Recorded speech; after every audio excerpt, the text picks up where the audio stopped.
Parte 11. O desejo de Gregor de ver sua mãe logo foi atendido.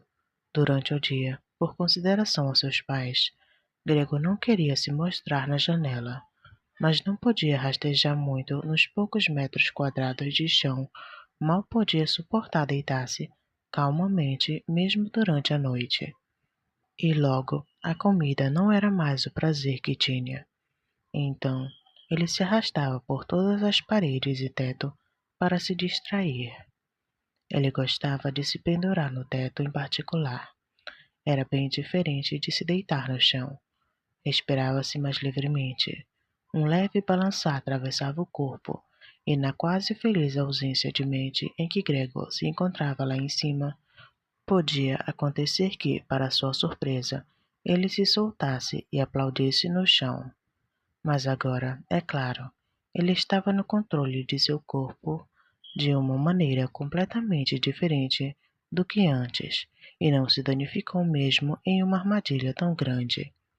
A irmã notou imediatamente a novidade que Gregor havia encontrado para si mesmo.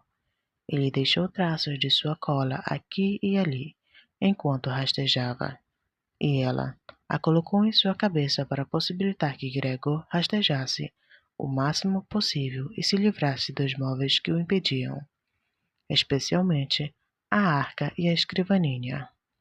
Agora, ela não era capaz de fazer isso sozinha. Ela não ousava pedir ajuda a seu pai. A empregada certamente não a teria ajudado, pois esta garota, de cerca de 16 anos de idade, apesar de ter resistido corajosamente desde a demissão da antiga cozinheira, tinha pedido o privilégio de manter a cozinha sempre fechada e de abri-la apenas em uma chamada especial. Assim, a irmã não tinha outra escolha senão ir buscar sua mãe na ausência de seu pai. A mãe também veio com gritos de alegria animada, mas caiu em silêncio na porta do quarto de Gregory. Antes de tudo, é claro, a irmã verificou que tudo estava em ordem no quarto. Só então ela deixou a mãe entrar. Gregor havia apressadamente puxado o lençol ainda mais fundo e mais em dobras.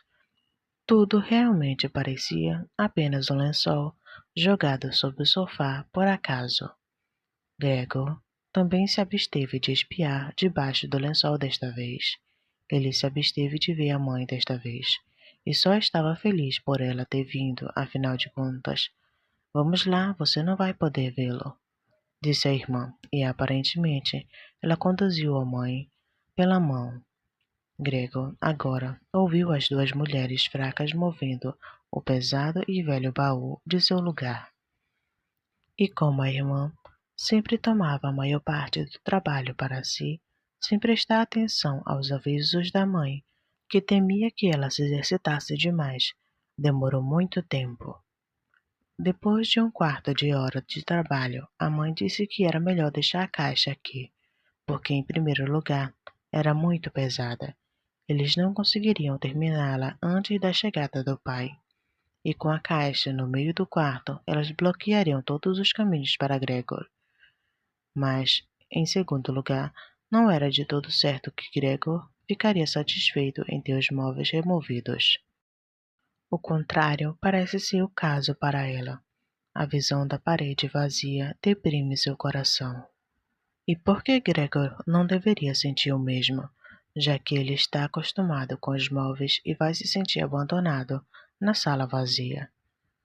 E não é assim, concluiu a mãe, em silêncio, quase sussurrando, como se quisesse evitar Gregory, cujo paradeiro exato ela não sabia, ouvindo até o som da voz, porque estava convencida de que ele não entendia as palavras.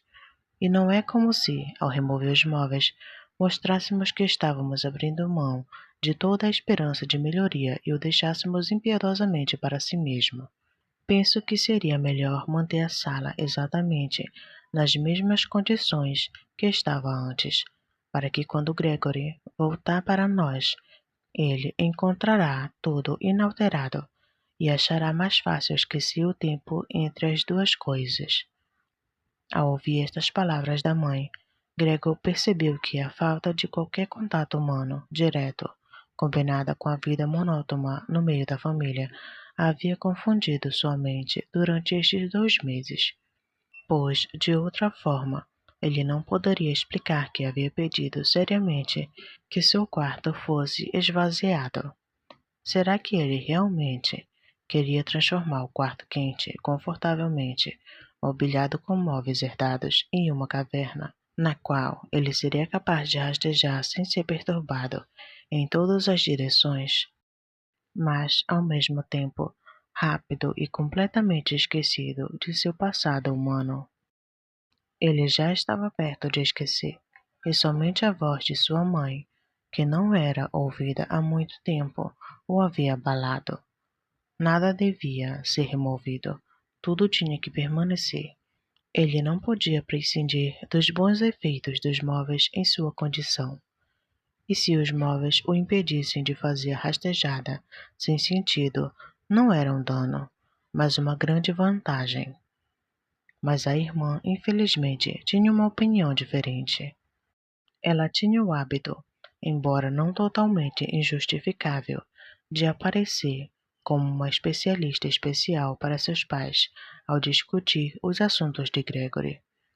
E, assim, mesmo agora, o conselho da mãe era razão suficiente para a irmã insistir, não apenas na remoção da arca e da escrivaninha, que ela tinha pensado primeiro sozinha, mas na remoção de todos os móveis, com exceção do indispensável sofá.